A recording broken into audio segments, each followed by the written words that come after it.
What's up, everyone? Tag a friend and let them know we're about to get into it.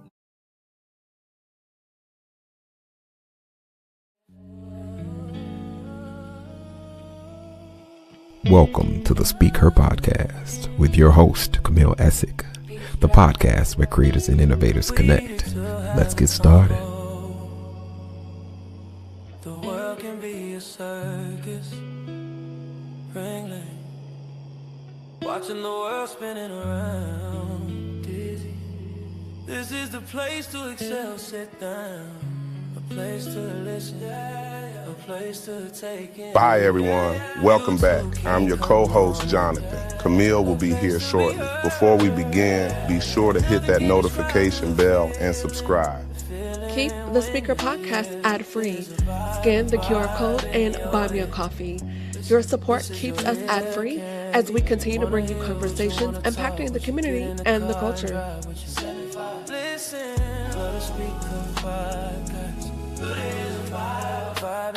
Hi, everyone. Welcome back to the show. Please share this and tag a friend who needs to hear this.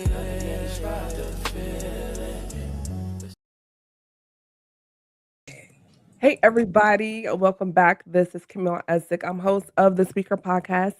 This is the podcast where innovators and creators connect. What I need you to do right now is hit that notification bell and subscribe.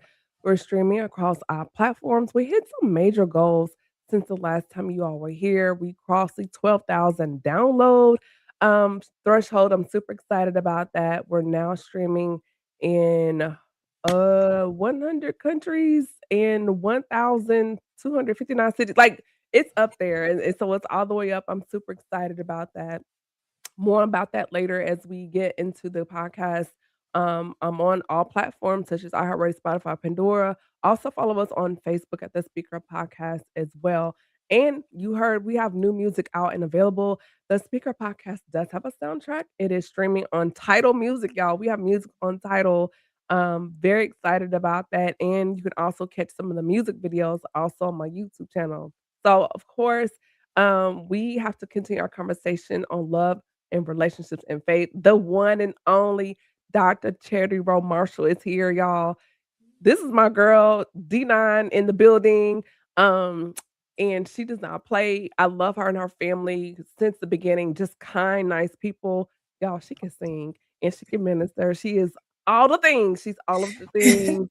Super mom, recently getting her doctorate. And so she is just here to share with us. So without further ado, we definitely want to welcome Dr. Charity back. Hey, girl. Hey, girl. Hey. Had to give you a little applause. So, That's all right. So since the last time you were here, just catch us up on what's going on in your world. Honestly, busy. So I'm a mom of 2 under 4. So they're 18 months apart, Irish twins. They keep me on my toes. My husband and I, of course, I'm married, but he runs a business. And so we operate that together, being busy in the work of ministry and just exploring new doors and new opportunities with that.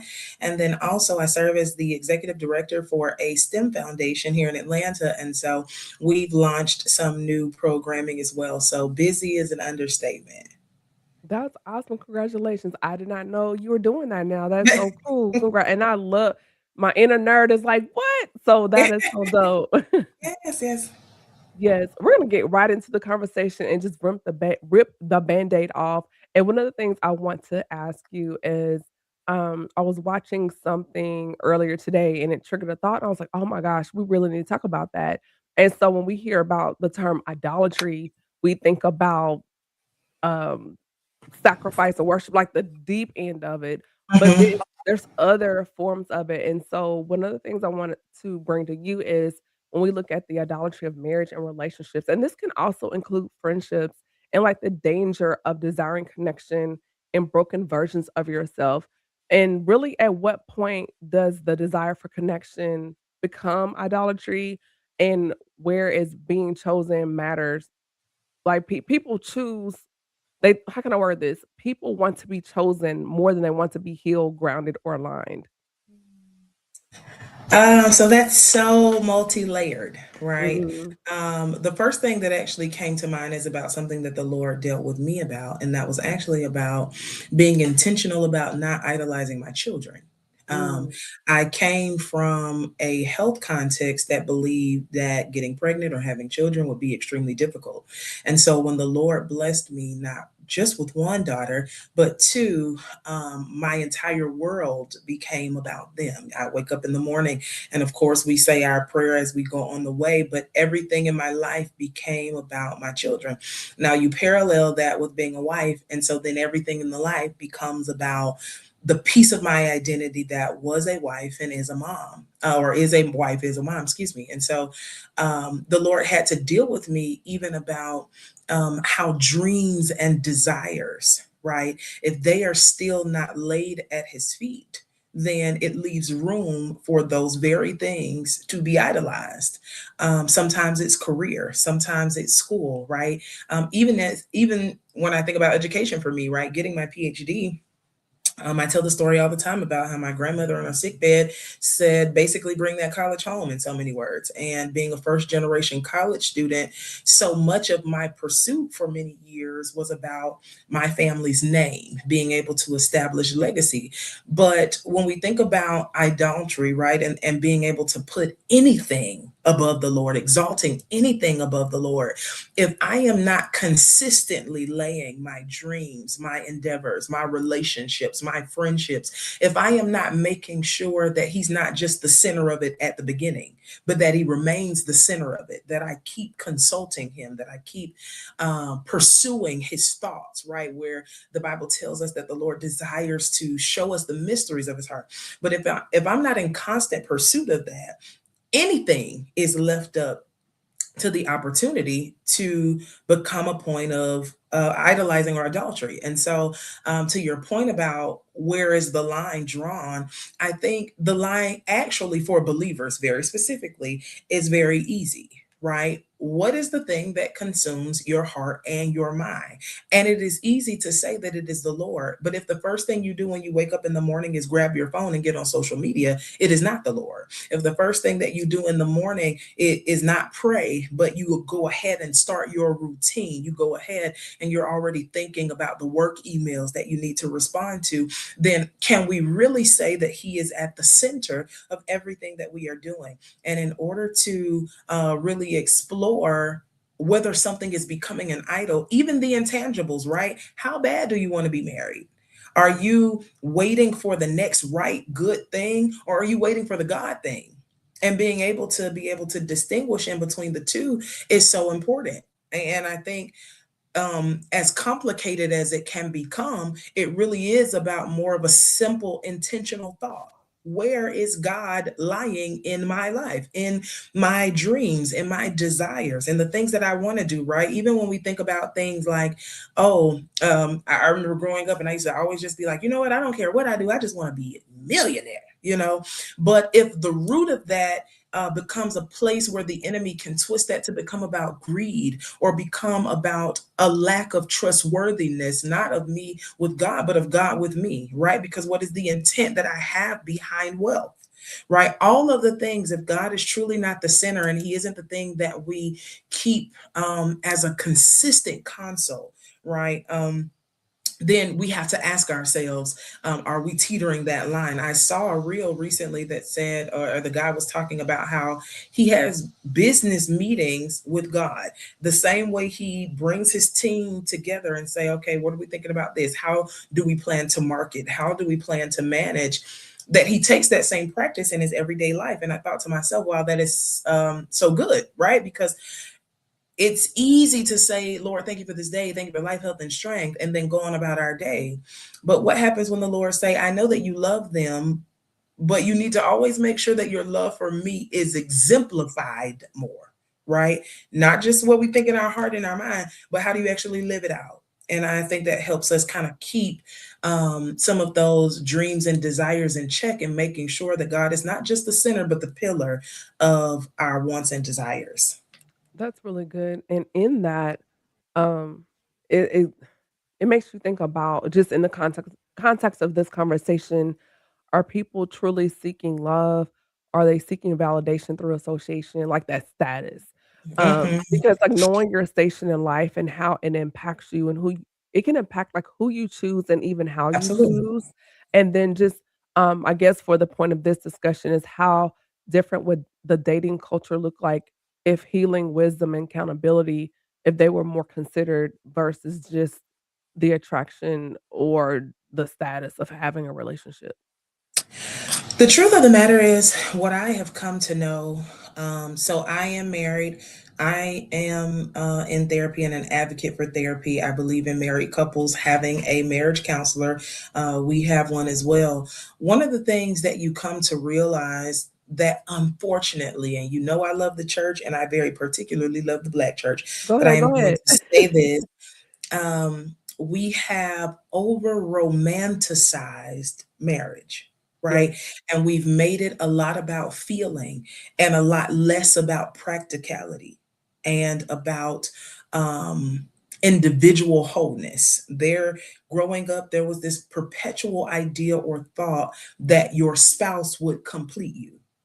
And so we've come into a new age where we realize that completeness or wholeness actually is something that is more beneficial if you come into it Mhm. whole, right? In these spaces where we subconsciously think or believe that love is also automatic healing.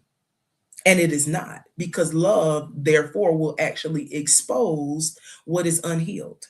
Real love will show you your voids, will show you what's wounded still, will show you what's missing still, will show you the root, even sometimes, of your desires.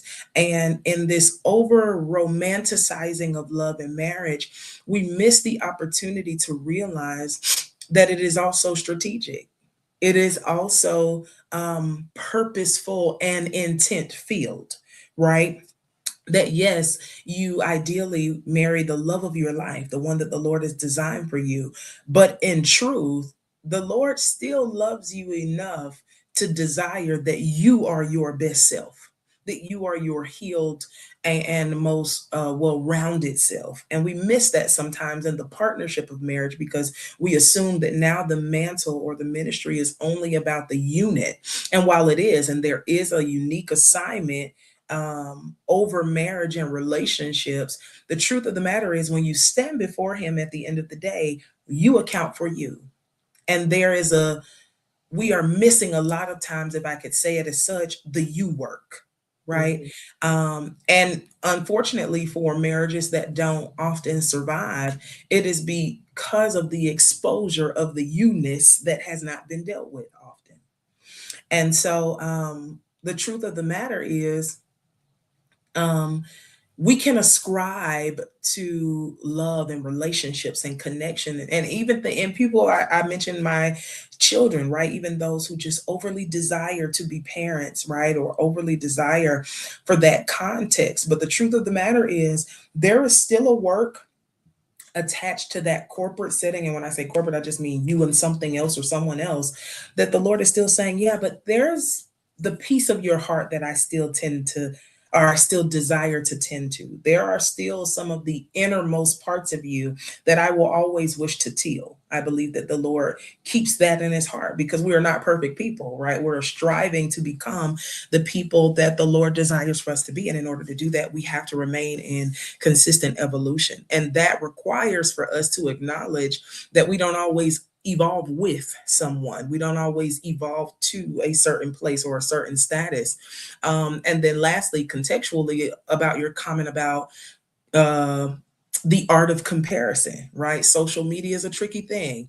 Um, I have learned in my singleness, I have learned in my marriage, I have learned as a parent, right? The truth of the matter is, real maturity is getting to the place where you realize that social media is only a partial narrative. I love, I'm just going to use my children because it's easy to, right? I adore my children. I adore my family. But these are the hardest hoods that I have existed in. They take real pruning, real work, real evaluation, real intuitive awareness that sometimes when you are alone, you don't have to be accountable or responsible for. But when you are joined with the responsibility and the mantle and the ministry of another person or another being, now you are carrying your stuff and their stuff too, or their stuff to come. And so I think it's super important that we protect our lenses. We protect our ear gates and our eye gates from everything. Everything is not to be consumed. Everything is not to even aspire to, right?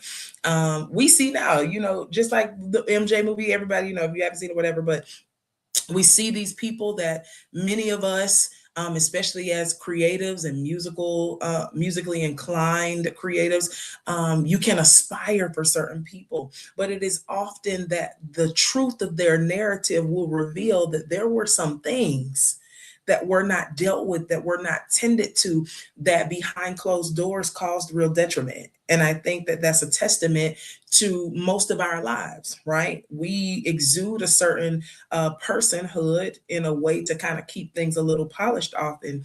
But the truth is, God knows the most deepest, darkest, dirtiest parts of us. And that's always the thing that he wants to tend to. That is so good. I guess in the realm of faith, as far as the church, and we come from the same background in terms of that, not bashing, but just here for context of the conversation. Why is there such an emphasis on the status? Like it's so pushed, and then the treatment of it if you're not. And my question sometimes I still wonder is signalness, is that really the issue, or is it just unexamined emptiness, and that's the real issue? And why is that narrative pushed so hard that if you're in this position, or if you're, carrying this title, or if you're in certain spotlights, you haven't fully arrived in that space until you say, "I do." I love this unexamined emptiness. I'm going to come back to that.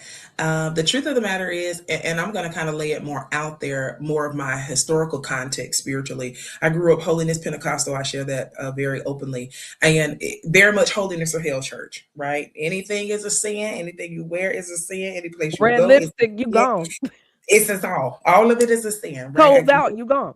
That's how I grew up. Yes. And so one of the movements that accompanied the strict spiritual lane in which I grew up was the purity culture, right? Mhm. If you save yourself, if you remain clean, if you remain pure, then God will reward you with this prized possession. Problematically, what happens when God actually chooses to wait? What happens if that is not your particular prize, right? What happens when you do everything right? You keep it closed, you wear all the wholesome clothes, and there is still this underlying development of emptiness that is not filled. And Or I'm he saying, marries the other girl. or he marries the other one who did the complete opposite of what you did. I grew up in this church where I realized the purity culture, and as innocent as I think the intent was behind it, the truth of the matter is it crippled a lot of mature Christianity, and it set hopeful expectations in places that were not consulted with the Father. Right? Everybody's path will look different. Everybody's journey will be different. And the truth of the matter is, we live in a world where you actually can do everything right and still not get the desires of your heart in your own timing, right?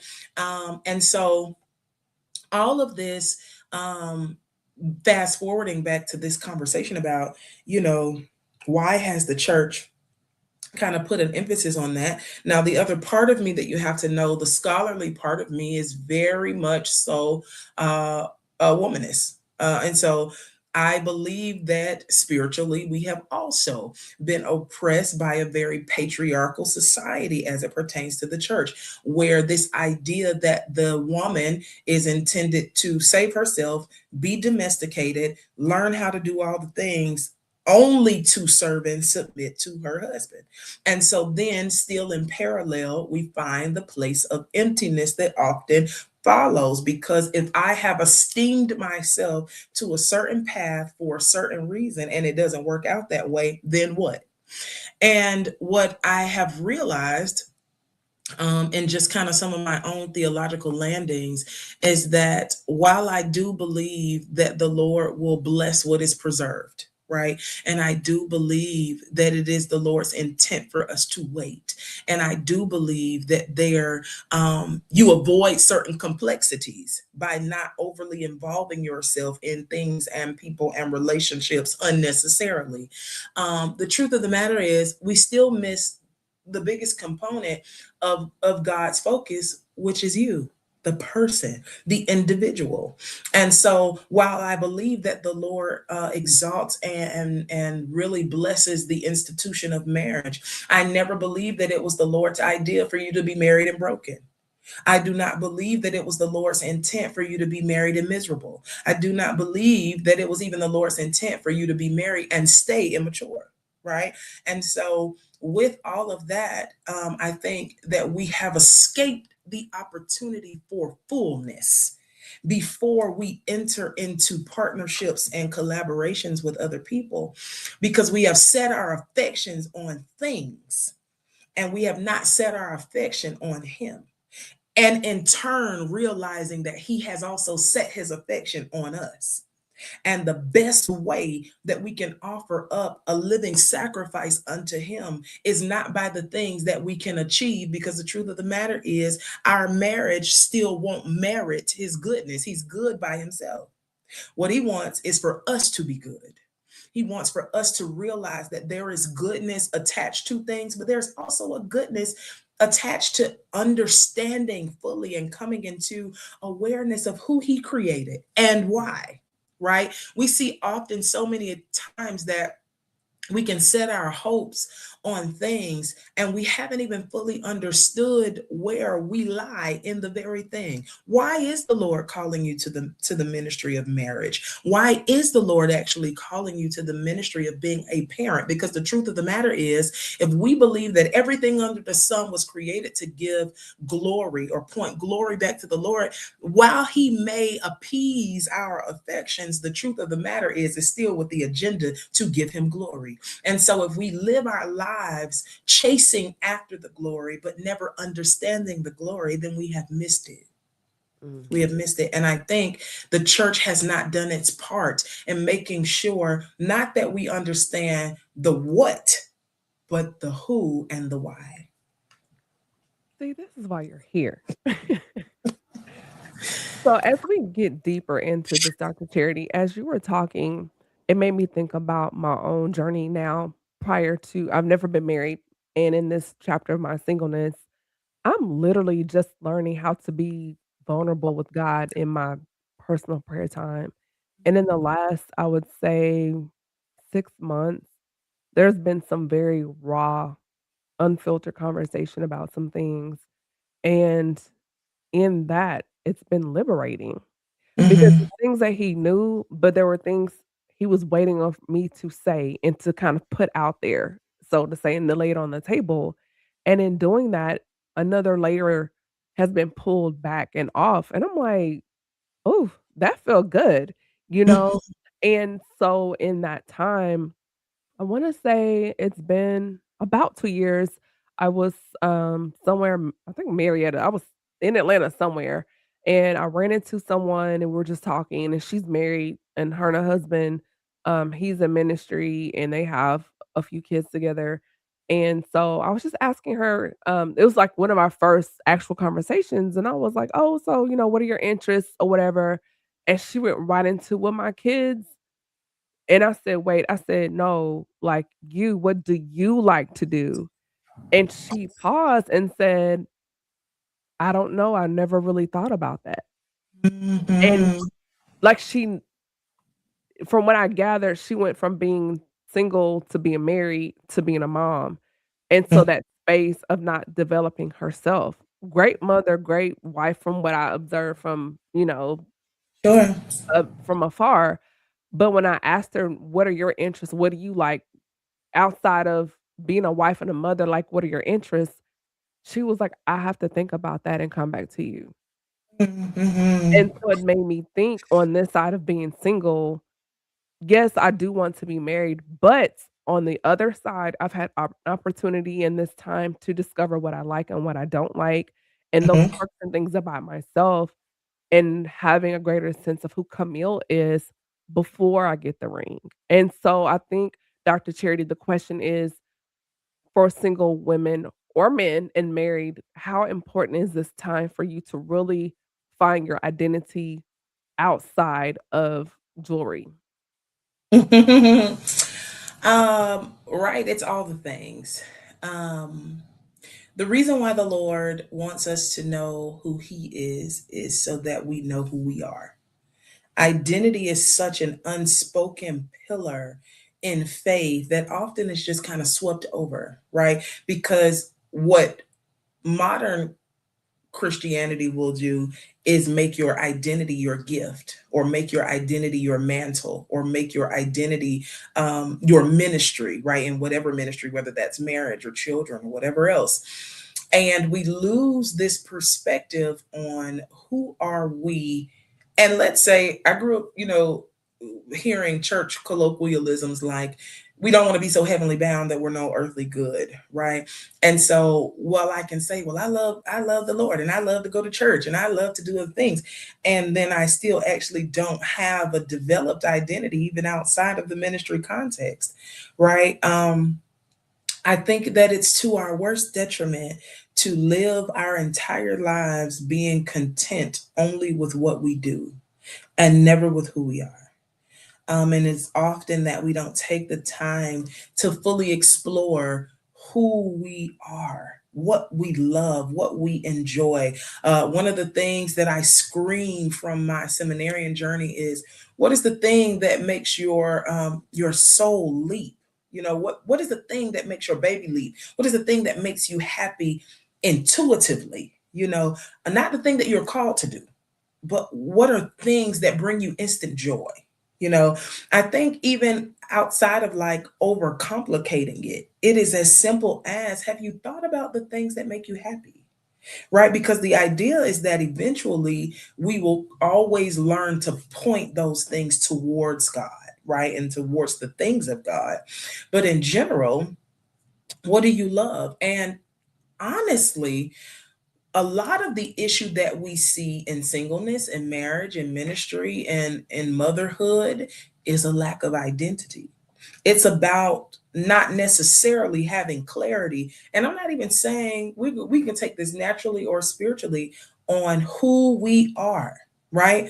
Who are you to him? When you stand before him, what are you actually giving account for? And being able to say that. But then, very tangibly, I believe that the reason why the Lord says to bring him the desires of our hearts is because he does expect for our hearts to have desire, right? And so, very literally, uh, what things are you just choosing to enjoy?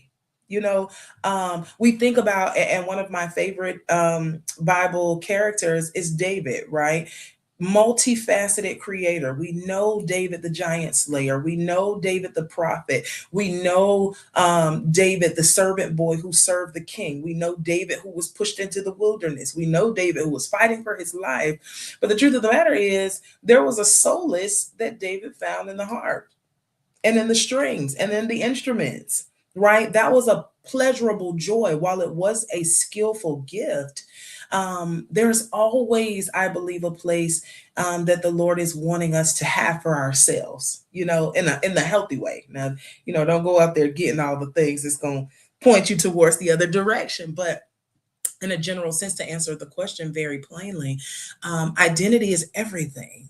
The truth of the matter is, if you are a wife or a husband and you don't know who you are, you have missed it. If you are a parent and you have lost yourself completely in your children and you no longer know who you are, you have missed it. If you are a son or a daughter of a house where you are serving day in and day out, and you have no clarity on your purpose, you have no vision, you have no passion, you have missed it.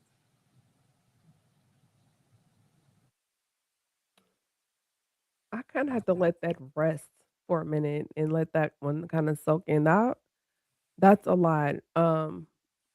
Let me pin really quick, even before Yes, you say that, and be transparent, right? Because I'm not yes, just talking about um, theoretical frames. yes. I myself, I think I have testified on this platform before, struggled very bad with postpartum with my first daughter. Mm, And I wasn't even aware of the severity of postpartum depression. And I fell very quickly, very low. And it was several months that I just could not pick myself up out of this space. And one of the places that was the hardest for me is that even when I found myself having come up for air, I realized that the things that I thought I wanted at one point, they were no longer priority for me. The things that I thought that I aspired to, now I wasn't really sure if those were things that I liked or enjoyed very much.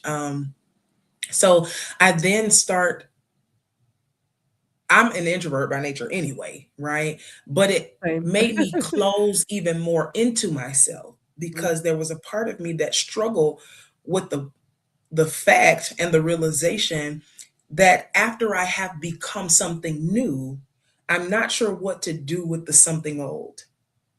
I'm not sure what to do with the piece of me that has actually died, right? In this process of shedding and becoming something new that I've wanted, right? The Lord has blessed me with something that I've wanted.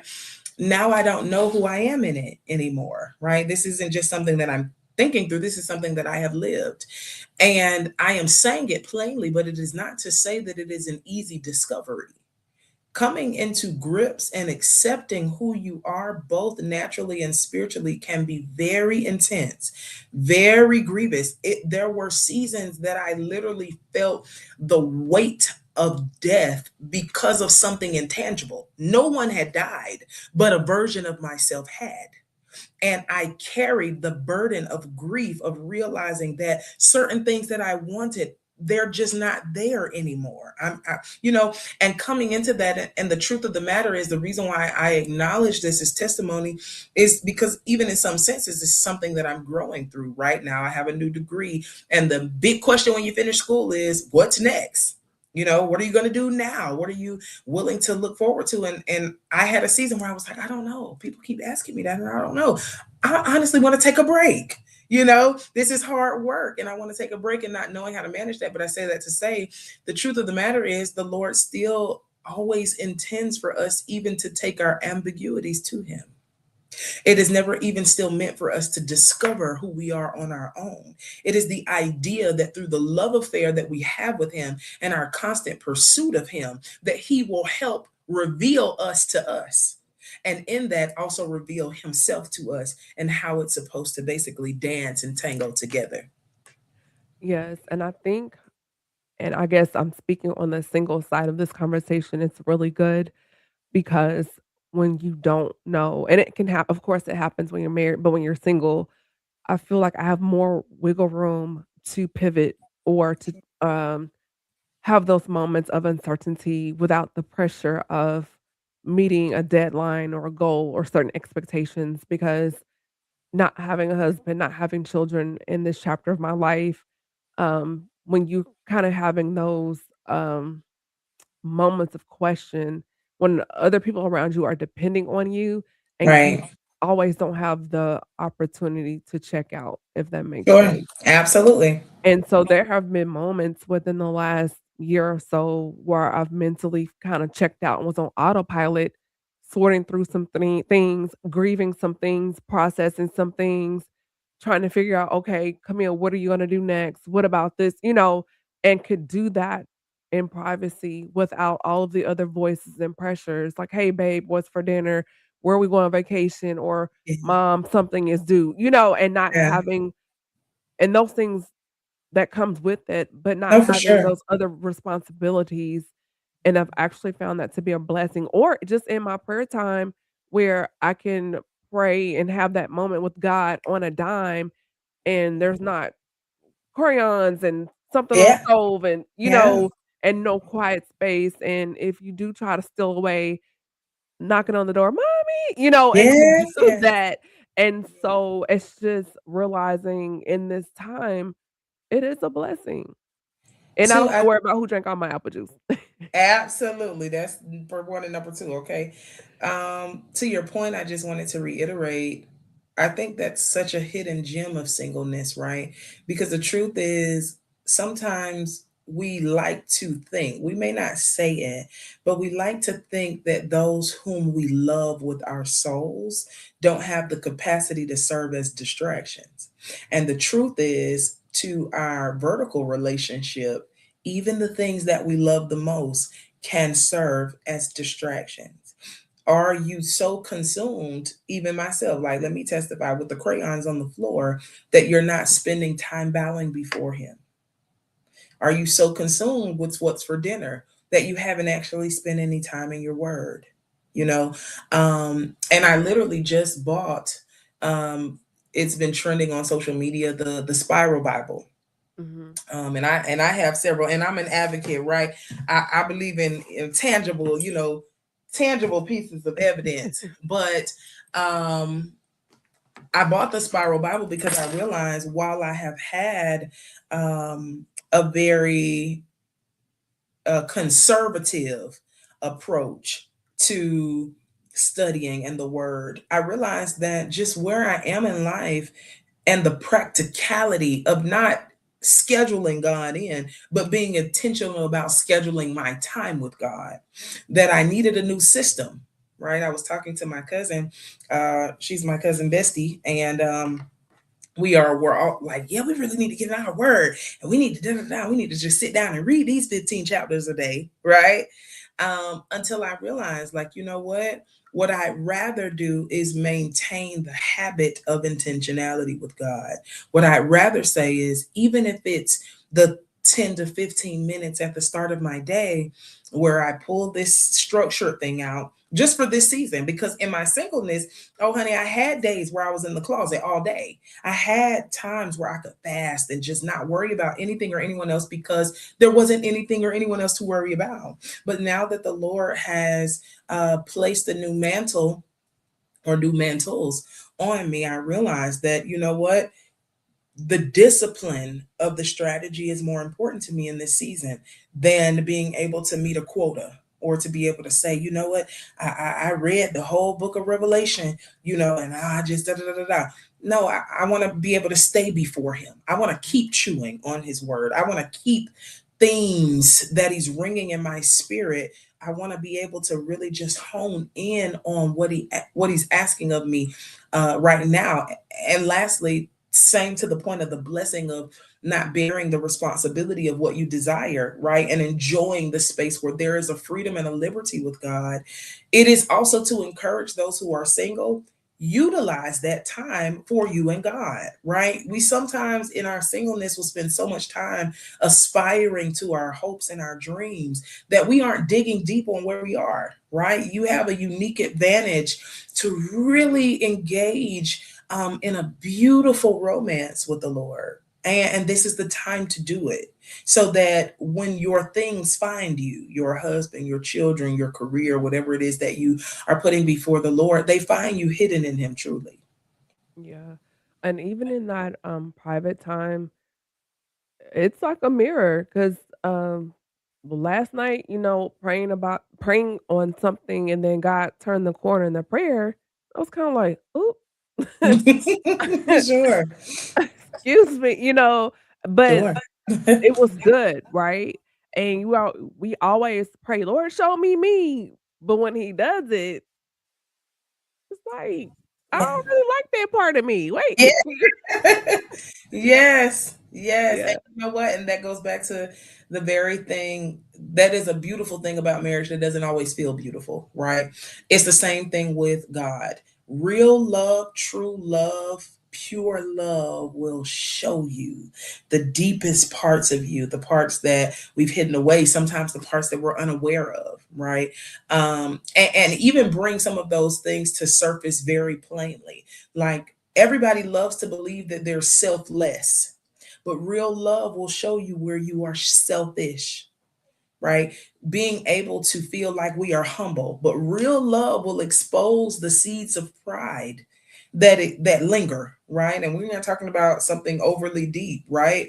It is prideful. I saw a post the other day and I was like, dang, that stings so bad. She was like, procrastination is a seed of pridefulness that you assume that God is going to give you the opportunity again.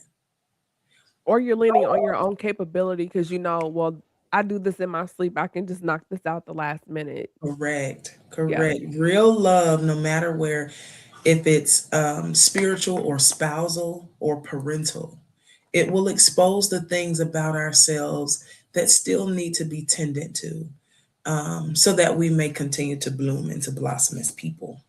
absolutely. I do want to thank everyone coming in right now. We want to pivot in this conversation just a little bit. If you haven't done so, be sure that you like, comment, and share. I'm here with the amazing Dr. Cherry Rowe, and we're having conversation on love, marriage, and relationships. This is a continuation of my conversation with her. So as we get into the second portion of this podcast, um, I know it's probably gonna ruffle some feathers, but guess what? It's my show. I don't care. We're gonna talk about it.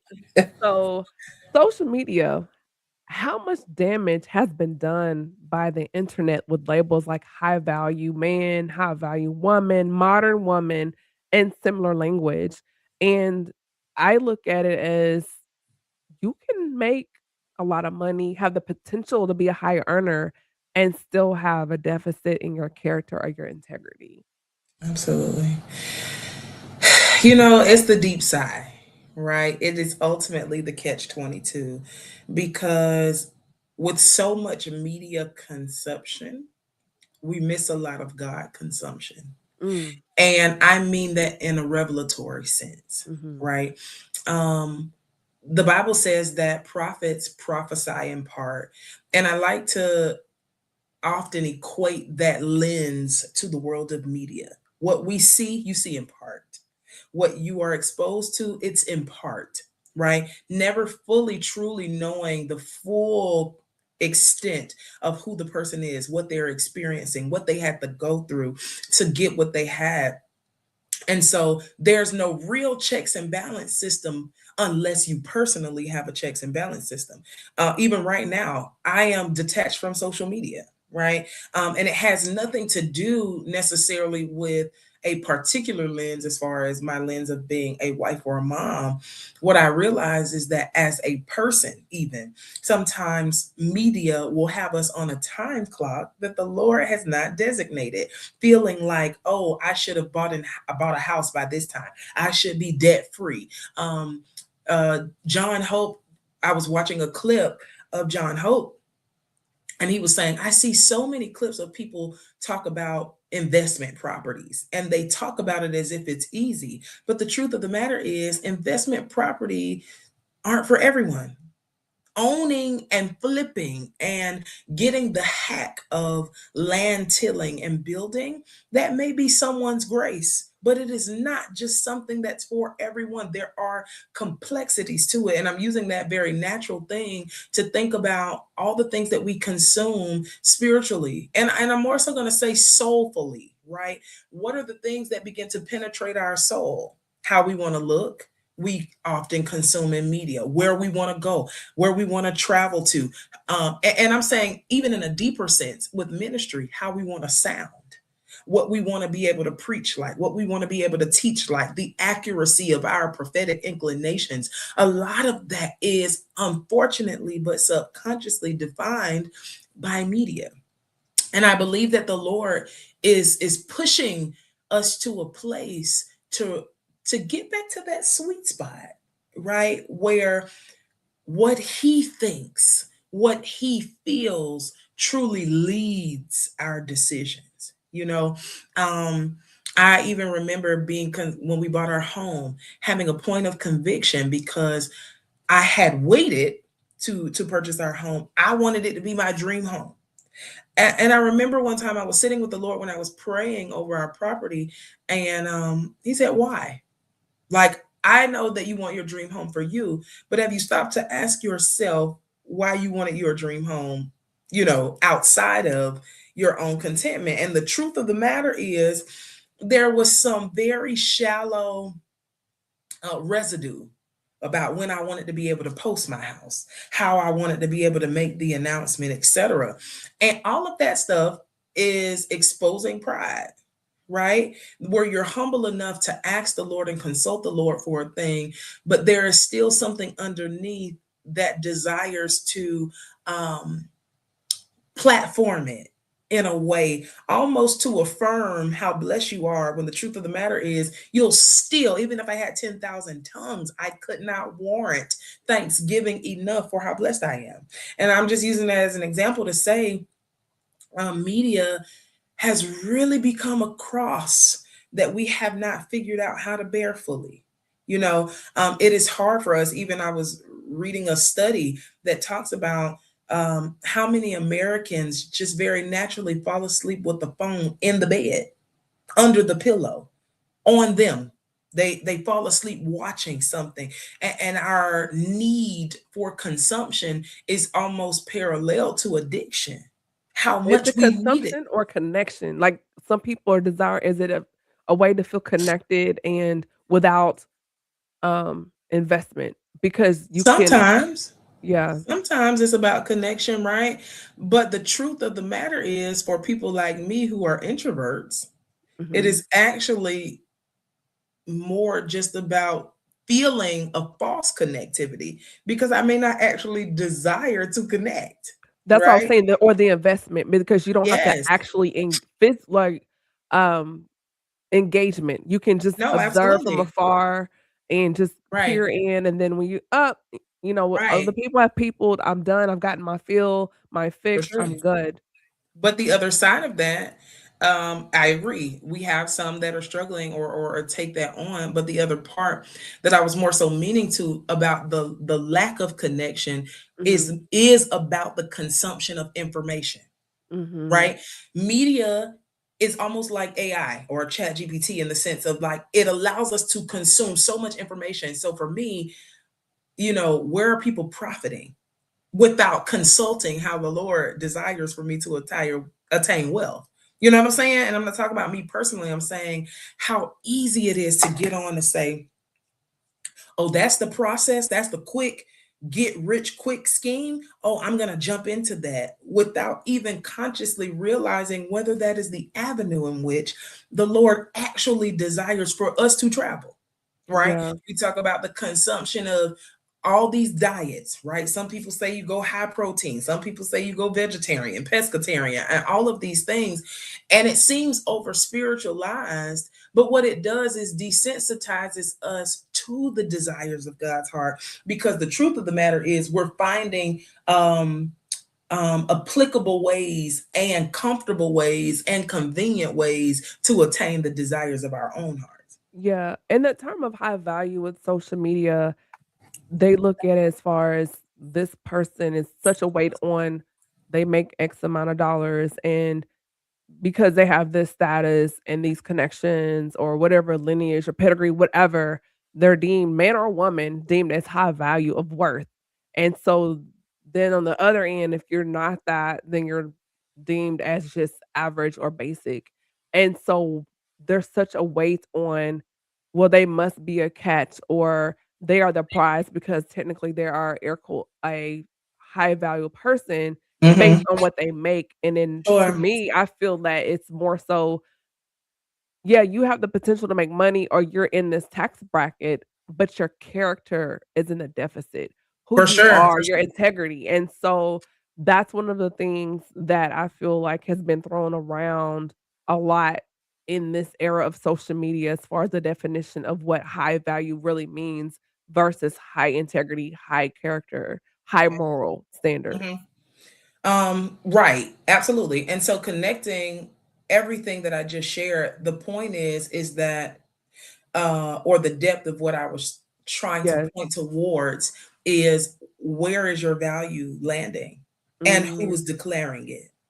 Ultimately, those two things, right? that's good. Because if I derive my value, and then what I value based on only what I consume, then I am missing the opportunity for the Lord to really blow my mind.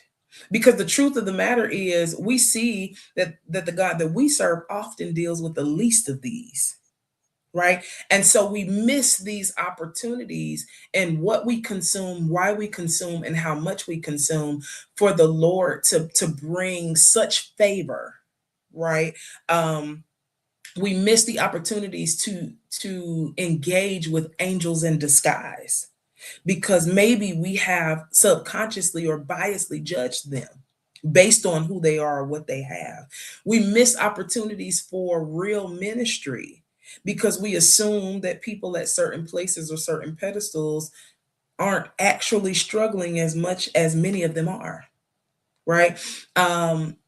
If the question remains, right, the two questions, based on media consumption and the truth, and not the facade, but the truth about what I am consuming and why I'm consuming, if that is what is framing and shaping value, then how is that value truly being led by the Holy Spirit? How is it being led by God? But then how is it also being true to you, right? How do you know what you value if your value is only informed, if it's not reformed? Right? As we grow and as we mature, the truth of the matter is, even the things that are valuable to us, they change, right? And I'm gonna use the same example with the house, right? When I was young or single, I remember being a kid in middle school, like I want all the bedrooms and I want all the car garages. And then when you have children, often, for me, it was I want a backyard for my kids to be able to play in, right? If the value of what we have is only informed by other things externally, then we often escape true authenticity and the autonomy to sit with the Father and say, you know what? No, I actually want this because I want this. I don't care. Actually, I don't care who wants it or doesn't want it because it's actually the desire of my heart and I've put it before Him. Yeah, and to really unpack that a little bit more, Dr. Charity, and this side is for the ladies. The men can pick up on it as well, but specifically for my ladies that feel like I have to chase this degree, I need to get this title, I need to have this car or live a certain way to make myself more marketable, to be dateable, to be approachable, and to have this mindset that I have to acquire certain things in a social station in life and status, career, ministry, whatever, in order to be looked at or even considered. I It's tough. know. It's tough because no matter the gender, truly, we still live in a society with norms, with standards, with ideas, with opinions. And it is hard to sometimes just so boldly or confidently live outside of that. You Mhm. know, um, I think what's most important is outside of coming into a level of confidence and comfortability with what we want, it is coming into a comfortability and a confidence about who we also will be at the same table. Mhm. It is often that singles will have their list. I want this type of guy. I want this. And I'm just, since we're speaking to the ladies, we're going to speak to Yes. the ladies. Yes. I want this. I want tall, dark, and handsome. He need to have a little piece of change. I want him to drive this kind of car. I want him to be in this kind of career. I want this. I want him to love the Lord, but I also want him to be a little bit of hood holy. Like all these James A. things. Right? Patrick. Yeah, all of these things. And we haven't fully fortified who the person that person is sitting across from the dinner table, right? I think it is so much more important to come into agreement with who you are, who you want to be, and then here's the caveat or the C clause, what you have to offer, you being comfortable with that, you being confident in that. Because often, even in some of the disparities of relationships and marriage, it is the discomfort between the value that's brought to the table. I've experienced friends who may be at a certain educational pedigree and then their spouse is not, right? And the spouse is who wears the difference. not the person who came to the table with it. It is the other person that often will feel like maybe they need to measure up or maybe they need to do more. We live in a societal context that often believes that the husband or the man should make more money, right? So, what happens when you are sitting at the table, man of God, with a woman who makes 2 or 3 times your salary, right? How confident, how comfortable. If you are doing what you feel like makes your heart happy, and you are also doing what you feel like the Lord has called you to do, then why then are you struggling with the value that's being brought to the table, right? My point in saying that is that I think it's a wiser perspective, not just to consider what you place value in and the things that you desire and who you want your person to be and how that is packaged for you, but also how you are going to marry that package with whatever you're asking for. Right? Because it doesn't matter if the Lord actually blesses you with everything that you place value in and you are still struggling with self value. It doesn't matter if the Lord gives you the desires of your heart if you still haven't figured out how to manage or steward the very thing that you've asked for. Another example is people who say, you know what, I want somebody who is educated. I want someone who is beautiful. I want someone who is stable. And when you get those things and you realize, I think I might actually have an insecurity about dating someone so beautiful or being attached to someone who may be a little more financially sound, and they expose that maybe your spending habit is not what you thought. You know what I'm saying? Like, being able to come to the table with a dual understanding that it is not just about the external value of what I want, who I want, and how I want them packaged, but making sure that I am fortified enough in myself to actually maintain and steward the very thing that I say that I value. And then that I also bring equal value, maybe not equal sacrifice, right? But equal value internally so that those two things marry well together. The movie that comes to mind is what's the movie with Gabrielle Union and uh Idris Elba? Oh, Daddy's Little Girl. Daddy's Little Girl, That's right? such a good movie. This established lawyer where everybody's thinking, oh, you need a lawyer, you need a doctor because this is valuable. These are the kind of things that you value. And what she realizes later on is that actually I want to value somebody that is integral. I value honesty actually a little more than I might value where your tax bracket is. You know, it is more important to me that you have faith and that you are with God. But then outside of her coming into knowing that she was attracted to those things, there was that moment where she had to check herself, right? Because while I realize that I value integrity, and Monty seems to have integrity, do I? While I value honesty, am I actually honest? While I value character and personhood, am I the type of person that people value my own character and my personhood? And so that's what I'm saying, the duality of understanding, not just the value of the external, meaning the person or the thing that you're wanting to be blessed with, but also making sure that the value that you exude and that you bring to the table is something that can marry that value the same. That's so good. And even also in that, um, could be all of those things, but do you have space to grow with this person? Because who you are at 30, 35, 40, somewhere I was listening or watching and they said that you you evolve, your personality evolves every 5 to 7 years. So, it's like, oh, you changed. Well, that's gonna happen where you're with someone, Sure. and so Yes. sometimes, I've also heard that's the point of having a vow renewal in your marriage is because you're saying yes to this version of who this person is and in life, particularly when you're married, cyclical marriages and cycles. I'm listening to these conversations, and that's one of the things I hear.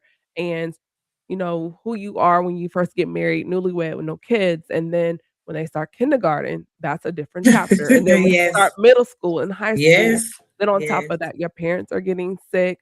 Then Right. 10 years later, the teenagers are teenaging.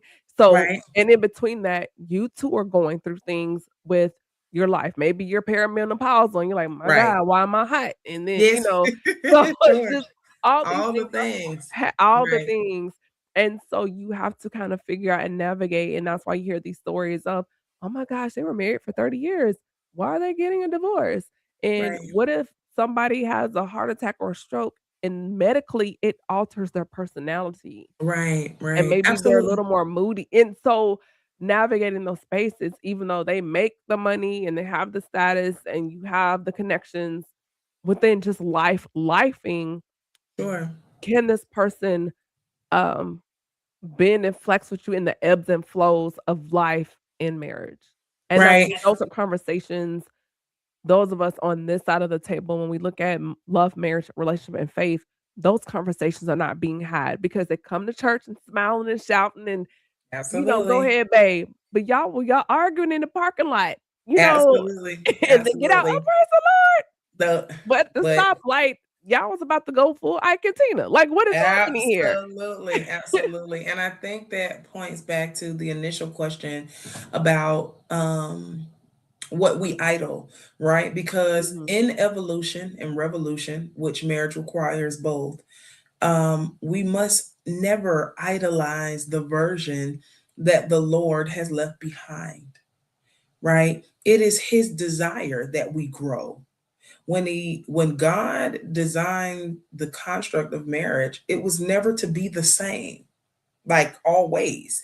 There is a consistent theme, right? There may be a consistent flame, but the truth of the matter is, as we grow in him, we grow with them being our person, our children. Even now, like me as a first time mom is not the mom with now two toddlers, right? There is a The level shifts. of experiential maturity Yes. that is supposed to come with the journey.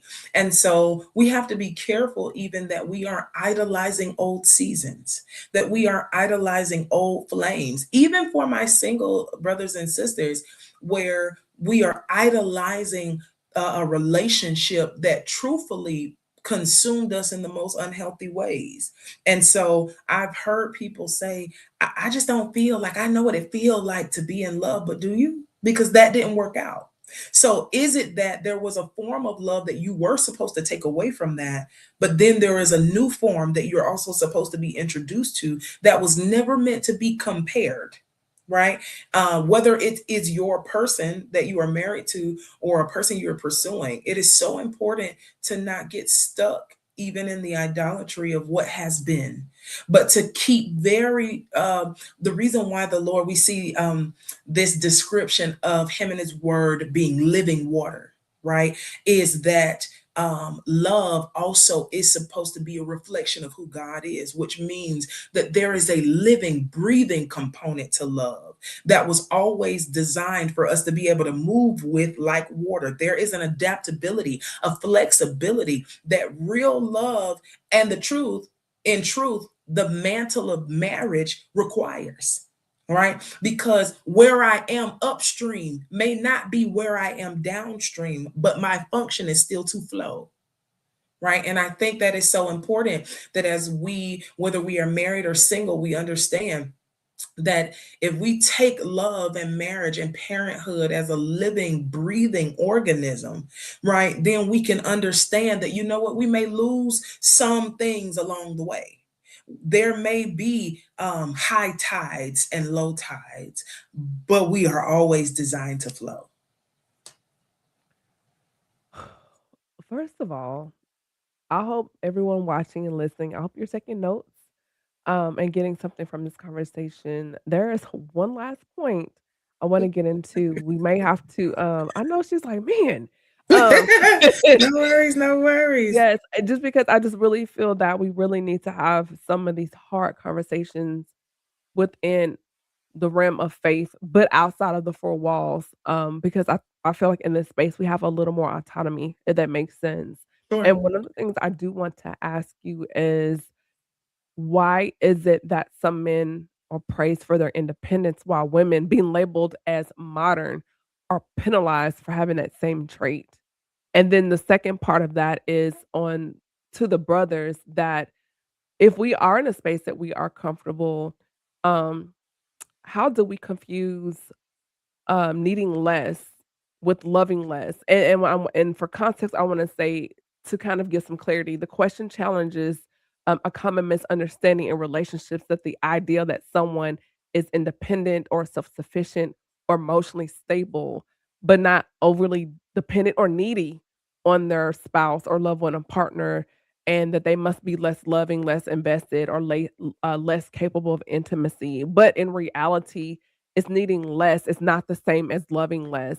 It's just in certain areas they're not needy because on the single side, we see people that will use a need like being rescued or emotional manipulation as leverage to complete their identity or to steer the relationship, if that makes sense.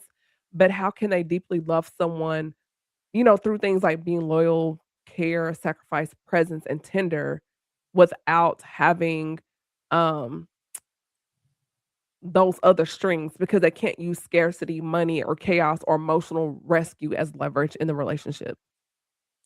Okay, I'm gonna answer the second question because it was so loaded first, and then I'm gonna ask you to repeat the first one after I Okay. respond. To the second question about loving less and needing less not being the same thing, what comes to mind is an assembly line, right? Everything, every piece, every part of the functionality of the system has its own part to play. We have to think about marriage and relationships in the same regard, that ultimately a true functioning operational partnership understands its function, Mhm. understands the pieces that make it work together, the timing in which those things work together, the point of the collaboration and the community in which it is being unified. A good marriage or relationship understands that the truth is my partner is not here to always match my energy. But if they are to mimic God, Emmanuel, meaning God with us, then there are parts of their character and personhood that are actually meant to complement my weaknesses. There Mhm. are parts about that person that we may not share similarities because truly it is their strong point and it is not mine. There are parts and functions and operations that we can understand and agree in a healthy space that maybe you do better, or maybe it works better when you lead this function. Maybe it is not unhealthy to not be emotionally needy. And what the love will show you is that there is healthy love that doesn't require overcompensation, right? There are things that good love, holistic love, holy love will show you, will teach you, will cultivate within you. And good partnership is that of which, or one of which, that can say, um, this is where the strength of love was made perfect in my weakness. This is where the strength of love showed me who I am and how I best operate. This is where love showed me where to take the back seat and where to let something or someone else drive. Because good partnership knows when and how to complement the other. And so, if we change the perspective from love being less to love being intentional, love being purposeful, love being insightful, love being meaningful, then we won't see a strain as a complication or as a place of offense. We won't see the place where God will allow the differences to be complementary as places of divide and division. Because when you understand the function of the gift, when you understand the function of the system, then there are times that you can say, you know what? Let me make it more practical, even in the realm that we were talking about social media. Mhm. Meta will tell you when is the best time to post, Mhm. when you should post, what you should post, what content takes what best at what time. Love is the same. Love will say, no, you know what, honey? I might make the money, but you steward it better. You know what? You may not be an initiator, but I will continue to pursue you because that is my strength. Pursuit may be my strength, while preservation might be yours, right? And I think it's so important that we or that single people very particularly go into marriage, and marriage people keep it as a fresh perspective, that we are in a tango, right? We are literally salsa dancing through life, where your step forward may be my step back, but it is still a very intentional flow, and it is how it will work together. And if we keep that perspective, then we'll understand, or we won't leave room for the enemy to plant seeds of discontentment or disappointment or disarray or disservice, because we will understand, no, that's your function. You're called to that. This is what you do well. This is what I do well. This is what I'm called to, and I'm going to stay in my lane. And so that's to answer the second question, but I wanted to ask if you will repeat the first. The first part was as far as why are some men praised for independence and then women get labeled as being a modern woman and being penalized for having the same trait. So back to my comment about us living in a very patriarchal society. Yes. We live in that in the natural and unfortunately in the church. We are still unfortunately adorned with clergymen and women who believe that a woman's place is inferior. And even if it is not overtly stated or taught, we see it in the undertone of the ministry's decisions. At the heart of your ministry, if your pastors and executive pastors and associate pastors are mostly male, you may have some things that you want to reconsider. If your leadership systems are driven by the male dominance, right? We're talking about things to reconsider. To the point about why people are comfortable in that, it is because in every other space, corporate, church, culture, there is a persistent comfortability with the man being the lead, having more, seeming more, right? And so then when you get a woman who is actually standing on business, coming to the table with her stuff, and being confident in who she is, it is sometimes, unfortunately, shunned away or encouraged to be dimmed, right?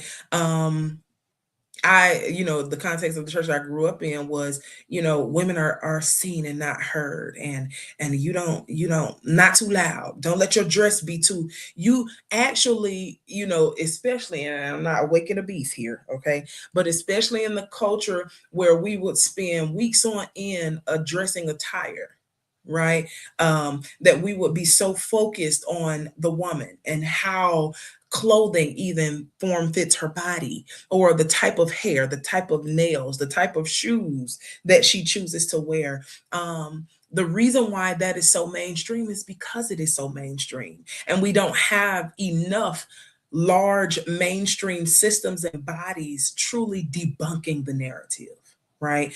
And so to the woman, then it becomes our job to uplift the woman. And what I unfortunately also see is not enough girls. I don't see enough women in our societal context, cultural context, spiritual context, none of them. That mean Where girl spirit is real. the mean girl And in spirit the church, it's even is worse. disgusting. Absolutely. And so to that question, it's going to take our men being willing to take the back seat, being willing to give the credentialed woman the same opportunity that we give our men. But the truth of the matter is that's in every context, right? That's in one part. But the other part of that is, sister girl, I'm not going to be the single woman that would indulge with the married man, because the truth is I'm going to honor your place. I'm going to honor women who I see struggling with their children, and instead of tooting my nose up or feeling like their children are too loud or too rowdy, maybe offering them a helping hand to say, you know what, sis, I don't know what that feels like, but maybe when my time comes, I'm going to want that same kind of grace, right? It's going to take all of us to debunk that system, because even if men did a better job at allowing women to securely take their rightful place. And I say securely because unfortunately, sometimes we are subliminally penalized for taking our place, for having the degrees, for having the car, for having the stature. We are often penalized, right? But also to the women, don't be no hater, right? Get to a point where you can love and uplift your sister girl. She don't have to be your good girl, but it takes nothing to be nice. One of the things that me and my cousin always kind of joke about is it's nice to be nice and it's nasty to be mean, right? It takes nothing away, no matter the gender. And so I think that that's what it will take is for men to understand that there is an army of rising women that are to be reckoned with. And it is better to see that as a favorable blessing than an insecure competition place of competition on one side. But also to women, it is our job to protect our own. Now, everybody ain't worth our protection. Let me be clear, because again, we're not just talking about mean girls. Insecure girls are very like, and I'm not talking about insecure like where you're humble. I'm talking about this new wave of insecure women where they are also inadvertently mean. You're Yes, mean and because you're trying to feel. Yes, yes. I just really can't stand it, right? But it is our job to also set the example, right? So that when you get in position, then you help position other women, right? Mhm. And you put them up on game. One of the things that my friend says is that, you know what, I'm so glad that you are so open and honest and transparent about marriage and not talking about sharing my married business, but Yes. being like, hey, sis, this is actually work. And I know you want to rush to get to it, but you might want to take your time. A lot of that is also coming into the sisterhood of being transparent and not putting on a facade so that the next woman thinks that you solely have it all together, but being willing to say, no, baby, I actually don't. I actually for blood, sweat, and tears to get to the point that I am. And it's important that I make sure that when I carry you along, I carry you along in truth so that you can avoid some of the pitfalls and the pit stops even that I had to endure. That's really good, and maybe I can bring you back to even go into that segment of the conversation because that's a whole other podcast episode when we get into being a girls and the truth about sisterhood and what that really looks like, especially in this current, chapter where we are with social media and just in life in general, and kind of, touch on something that you said when you talked about how we really impact, and we see that even globally and culturally within our society here in America, that now that the 92%, we're resting and and we're seeing the demise of that, and I've seen other pieces of content where other counterparts in our society, like, why aren't Black women speaking up? Why aren't and it's like we've been sounding the alarm for decades. Yes. We're tired. Mm-hmm. Y'all Mm-hmm. got this one. This is one that's on you. And so we've really sat back. We're drinking our water. We're learning line dances. We're That's, reading our word. that's when we're And putting that superwoman cape down. We've spent yes, centuries feeling like we needed to know it all, do it all, be it all. And we've come truly into a place where we realize that we do not. We do yeah, not have to have it all together. yeah. And also the fear that if opportunities are made, then for us to be better. But in reality, when Black women are better, the world around us is better. We Absolutely. literally make Absolutely. everything better. And so now Absolutely. they're seeing when we pull our hand back, that curtain is being pulled back, and the world is like, "Ooh, Absolutely. Absolutely. And even more so, honestly, it's that same mirror that I believe that the church will experience when they truly take the shackles off of women and allow women to soar in leadership and ministry context within the church. We will also see a shift in the church.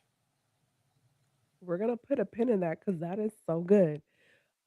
Before we get into everything else, um, on the other side of this conversation, um, first of all, I just want to say thank you so much just for joining us. And just one more thing. Before we wrap up, what are your key takeaways from our conversation, and where can our listeners find you on social media? I am at well, underscore Charity Danielle everywhere. It's Charity Danielle everywhere, literally. And so, like I said, you won't see much content from me these days because I've just chosen to unplug for a little while, and really just stand in some truths about where I am so that I can make sure that I am clear on where I am going.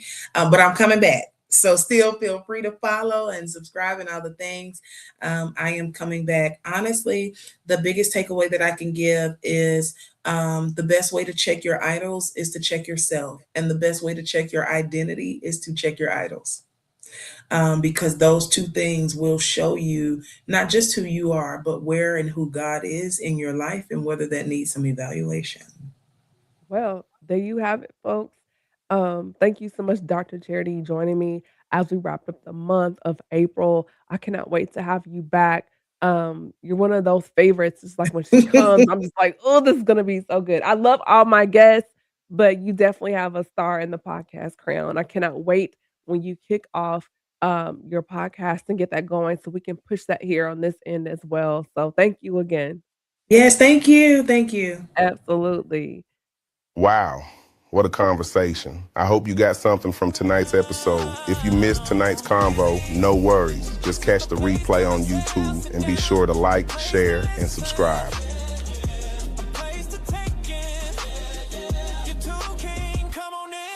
Keep the Speaker Podcast ad-free. Scan the QR code and buy me a coffee. Your support keeps us ad-free as we continue to bring you conversations impacting the community and the culture. Thank you for tuning in to another episode of the Speak Her podcast.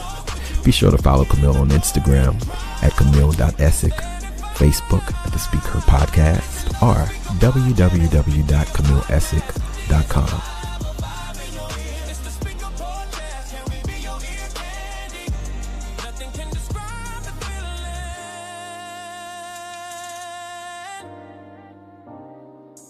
Listen, love the Speak podcast.